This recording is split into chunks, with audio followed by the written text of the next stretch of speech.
Dando continuidade aos trabalhos, nós temos como próximo tema como está a questão das regras para os eVTOL no Brasil. Certificação da aeronave, dos vertiportos, das habilitações de pilotos e as regras de tráfego aéreo. Para falar sobre este assunto, convido aqui ao palco a doutora Roberta Andreoli, presidente da Comissão de Direito Aeronáutico da OAB de São Paulo.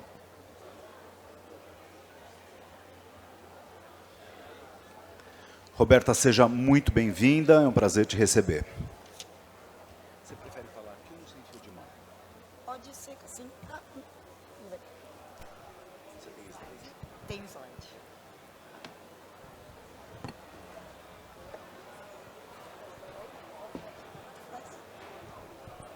Oi, gente. Boa tarde. Primeiro, eu gostaria de agradecer a presença de todos vocês.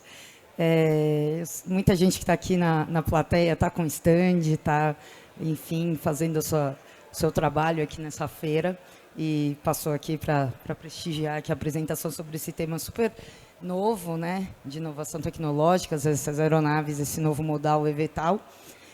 Então, fica o meu muito obrigado.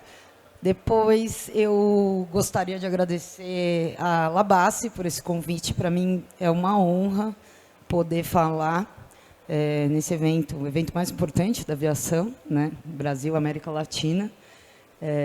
Queria agradecer a BAG, principalmente na figura do Raul Marinho, meu colega, meu parceiro, por essa oportunidade. Raul, muito obrigada. Pouca gente sabe, mas eu comecei a minha trajetória como palestrante sobre direito aeronáutico na Labassi, há muito tempo atrás, Raul vai lembrar.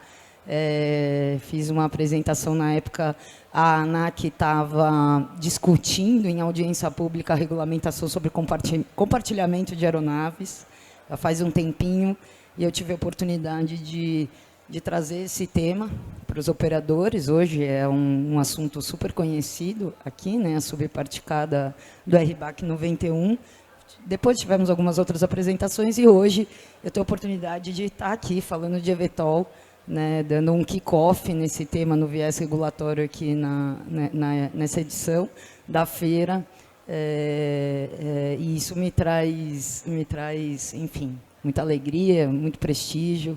Queria deixar esse agradecimento também consignado. Para quem não me conhece, eu sou a Roberta Andreoli, eu sou advogada especializada em Direito Aeronáutico, Regulatório e Infraestrutura Aeroportuária. Acho que é um dos motivos de eu estar aqui falando de regulação de forma geral desse novo modal. Eu estou hoje ocupando a cadeira de presidente da Comissão de Direito Aeronáutico da OAB São Paulo. Eu faço parte também da Comissão de Direito Aeronáutico da OAB Federal, e aí no âmbito de união, né, de ente federativo Brasil, e também estou como diretora jurídica da ABOA, que é a Associação Brasileira de Operações Aeromédicas. A gente está com o stand logo ali. Em termos regulatórios, a ABOA representou o setor junto à ANAC para a edição e publicação de uma resolução que foi um marco regulatório para a operação aeromédica do Brasil. A Liliane está aqui, né, acenando com a cabeça, ela acompanhou esse trabalho, é super legal. Se vocês quiserem, né, acompanhar esse trabalho também, é só dar uma passadinha no stand. E, por fim, eu também sou sócia fundadora do Leal Andreoli Advogados, que é o escritório especializado no assunto de direito aeronáutico aqui no Brasil. No final, vou compartilhar meus contatos. Quem precisar de alguma explicação maior sobre o tema de hoje, a gente tem pouco tempo para falar. Se tiver alguma dúvida, alguma sugestão, por favor, fique à super vontade para me escrever. Eu sempre que posso respondo. Sempre as portas de qualquer cadeira que eu estiver ocupando vai estar sempre aberta para qualquer pessoa que quiser colaborar, contribuir ou tiver alguma questão. Para não tomar muito tempo de vocês, a Malu, né, brincou que a gente estava disputando com o almoço. Agora eu já não sei se eu estou disputando com o almoço ou com a siesta, então eu vou tentar fazer esse tema regulatório que, para quem não é operador do direito, não achar tão chato, tão burocrático. Então, vou, em bullet points, ali trazer para vocês um pouquinho mais do que a gente tem hoje no Brasil em termos de normas sobre o eVTOL. Aqui nesse evento, a gente já teve a possibilidade de ver um pouquinho do equipamento da IVE, né, no primeiro dia. Foi super interessante a apresentação, e hoje eu vou, quando o Alabastro me pediu para preparar algo para vocês, eu pensei em trazer um pouco das características, um pouco de informação sobre a criação e cumprimento de normas brasileiras, tá? A gente não vai entrar no viés internacional aqui, sobre certificação e infraestrutura, falando aqui do Vertiporto, tá?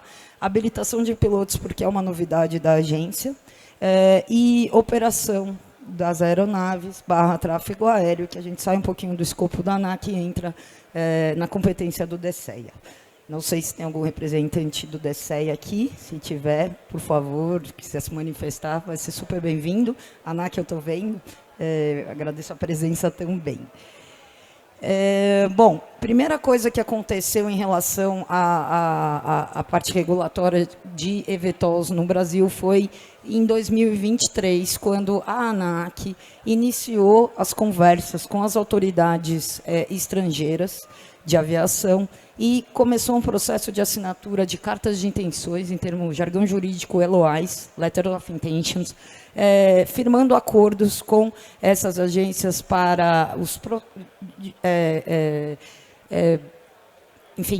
compartilhamento de informações sobre processos de certificação, informações sobre tecnologia e implementação desse uso tecnológico, tá? O primeiro deles, a primeira LOI aconteceu a assinatura em junho de 2023 com a autoridade aeronáutica do Reino Unido, tá? Essa fotinho é o início do documento.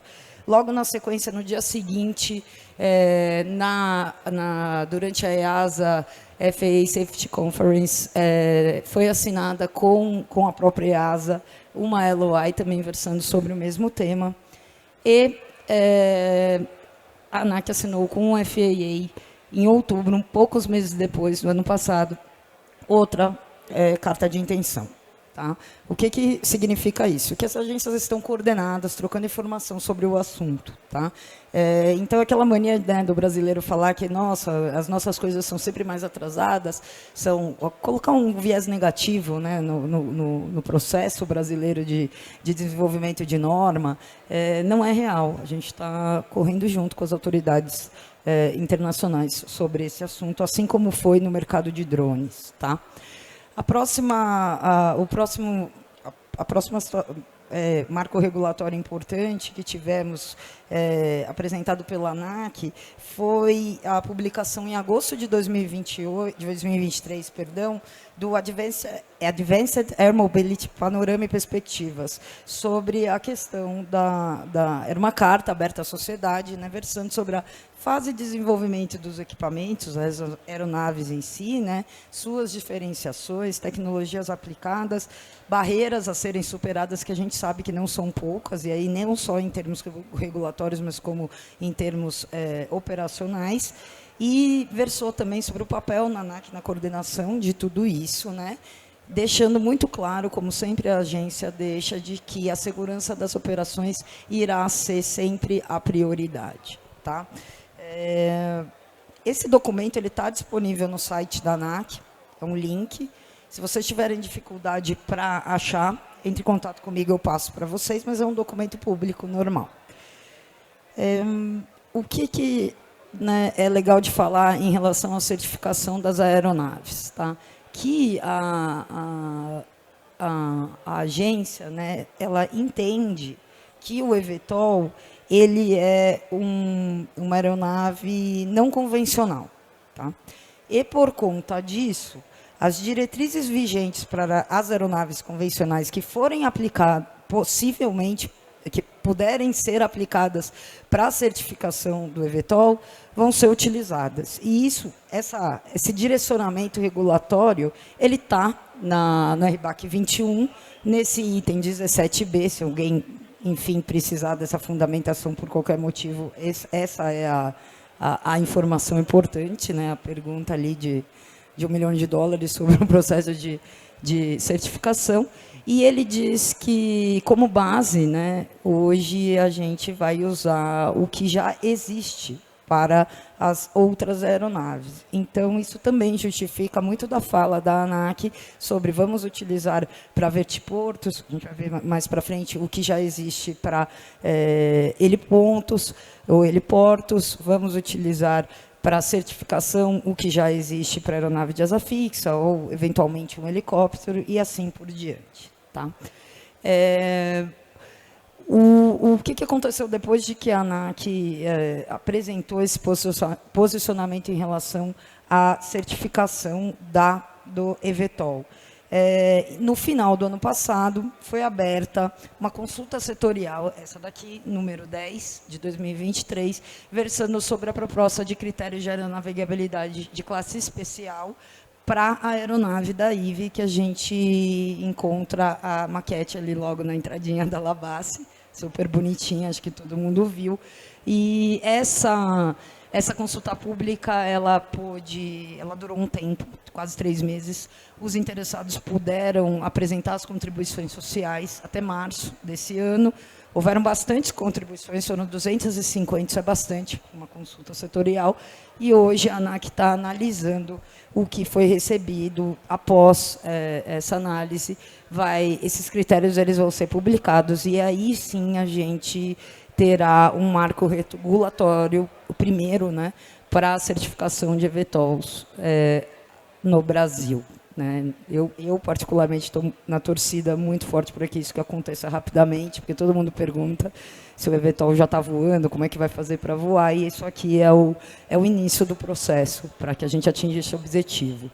Na sequência, e aí, deixando de falar de certificação, mas falando de infraestrutura, vertiportos, a ANAC publicou um alerta aos operadores de aeródromo, né, que é essa figurinha que vocês estão vendo, no final do ano passado, colocando aqui num resumo, tá, gente?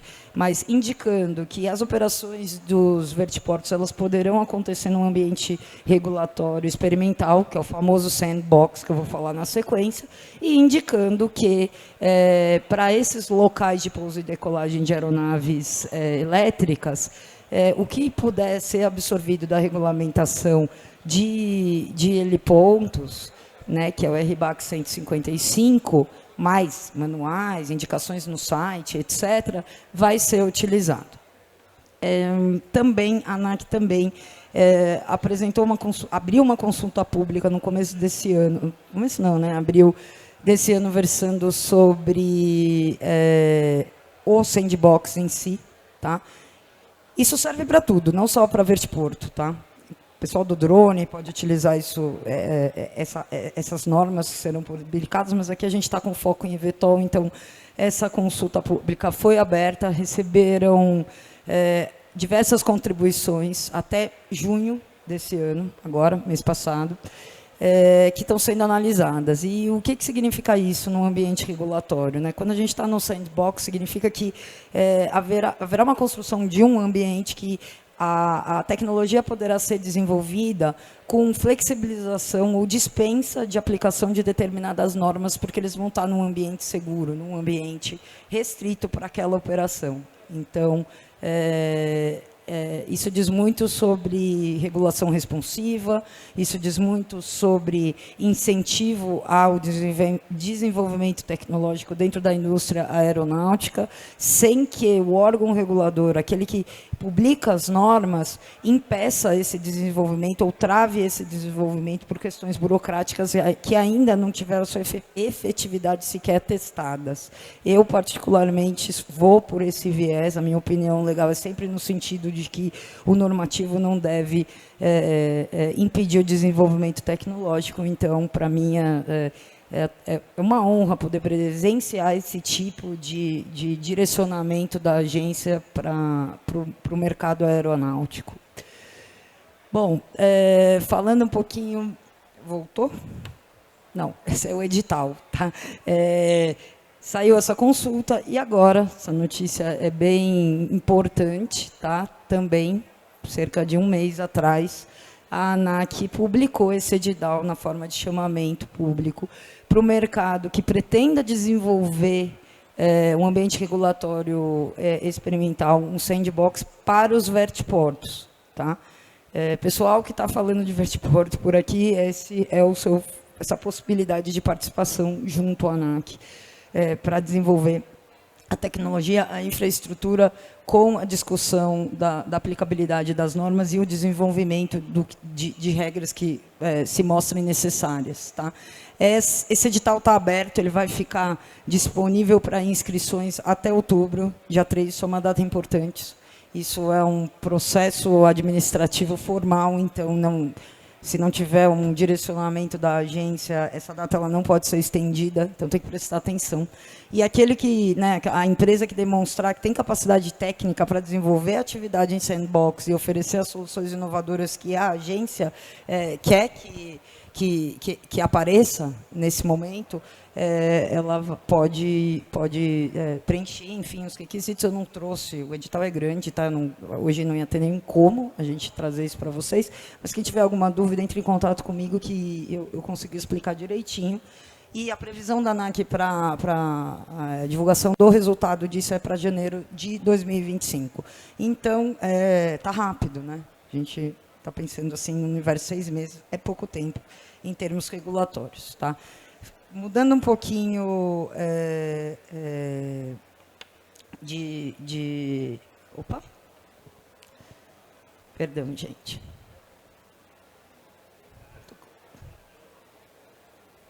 Agora foi. Desculpa. Falando um pouquinho... Agora saímos da infraestrutura, entramos nos pilotos, tá? Novidade, né? Agora, em maio, a ANAC abriu consulta setorial sobre proposta regulatória para os requisitos de licenças e habilitações para aeronaves com capacidade de decolagem e pouso vertical. O que é interessante trazer desse tema? O eVTOL foi vendido inicialmente como aeronave sem piloto, tá? E provavelmente, no futuro, isso vai acontecer. Mas, atualmente, hoje, a regulação não permite o voo de aeronaves 100% autônomas no Brasil. Tá? Tema super polêmico, não vamos discutir isso aqui, mas o fato é, para o eVTOL hoje voar, ele vai precisar de um humano no controle. Tá? Não necessariamente dentro da aeronave, mas de um humano ali controlando toda a situação. Os interessados puderam encaminhar contribuições até 8 de julho, pouquíssimo tempo atrás. Neste caso, infelizmente, tivemos só 12 contribuições.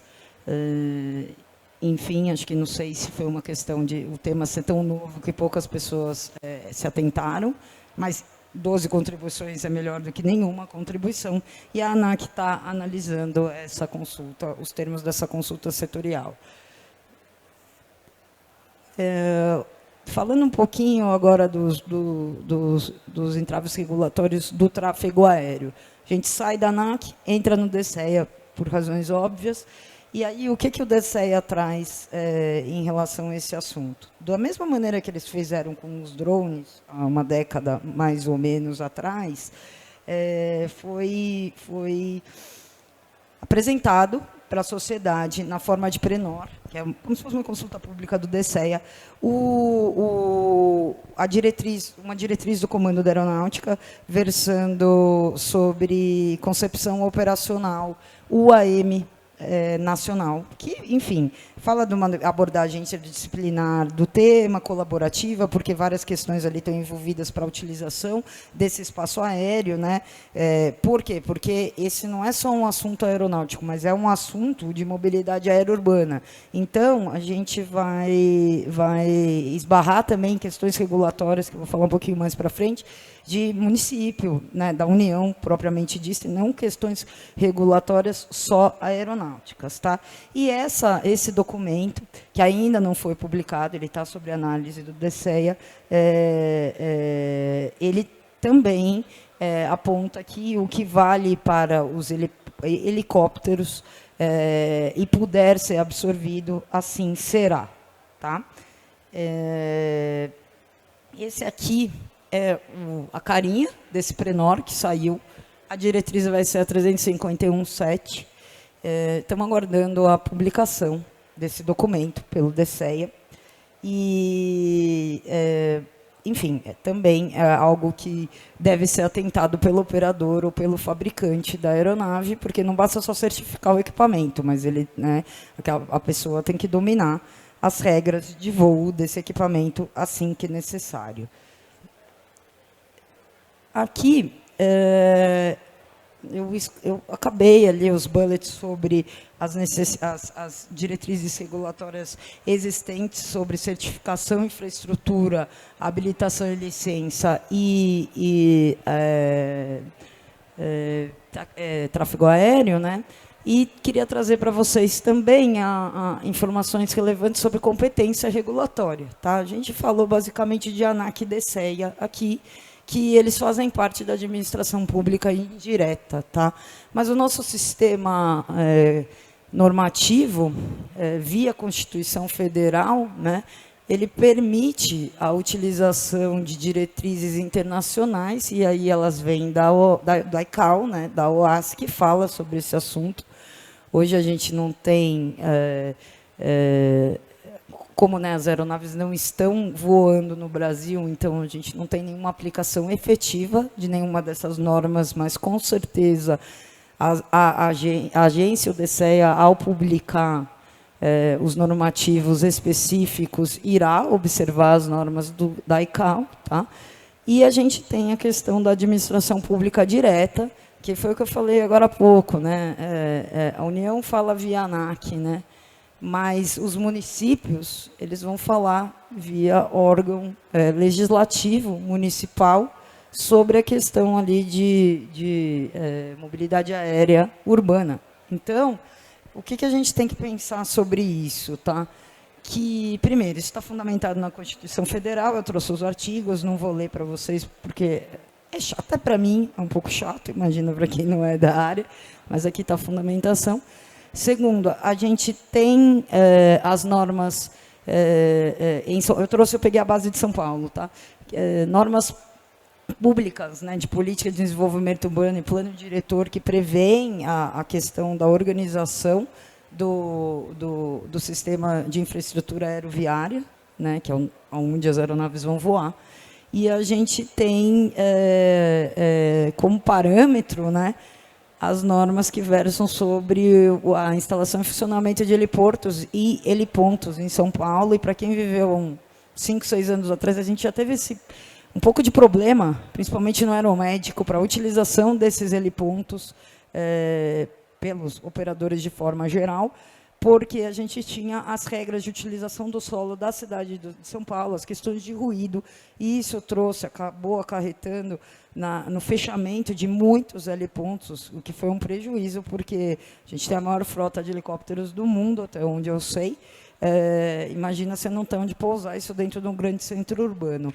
Trouxe isso aqui por quê? Só para dizer que é importante saber que vai ter essa interface com o município, mas é mais importante ainda que os reguladores municipais entendam o limite das competências municipais e o que deve ser versado sobre a ocupação do solo e o que deve ser versado sobre tráfego aéreo, que seria a competência do DCEA, e o processo de certificação em si, né, ruído, etc., que seria a competência da ANAC.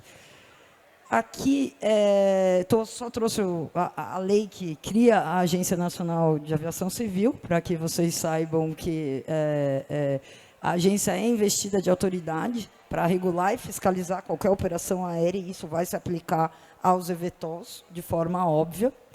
E, para terminar, para não tomar muito tempo de vocês, eu também acho muito importante trazer pontos sobre consciência regulatória. Por quê? Porque hoje a gente não tem o eVTOL voando.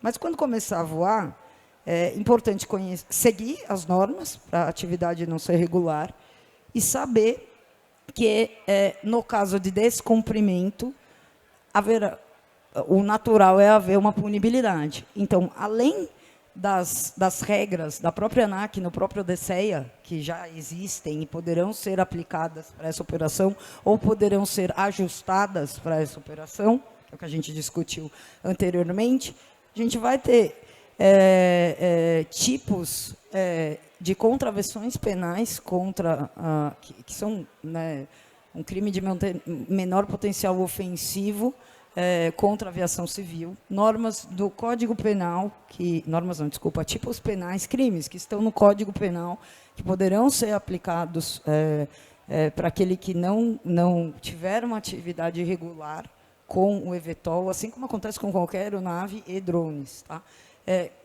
Normas da Constituição Federal, inclusive no que se refere à privacidade e propriedade privada, e Código Civil, que fala que, de forma geral, aquele que causa um dano tem o dever de indenizar. E não é um dano material e um dano moral também. Tá? Então, a gente, né, o operador, o fabricante, ele tem que ter esse conhecimento quando decide, né, algo em relação a um novo modal.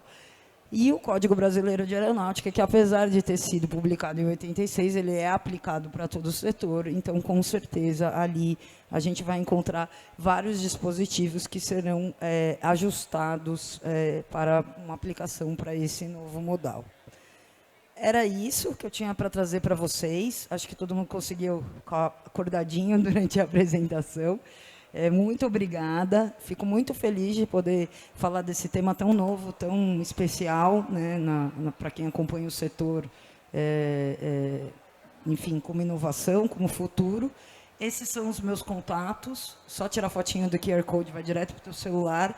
Fiquem super à vontade de me escrever, se ficarem com alguma dúvida, precisarem de algum link, etc. Tudo que foi apresentado aqui é público. Eu vou ter muito prazer em disponibilizar para vocês. E muito obrigada.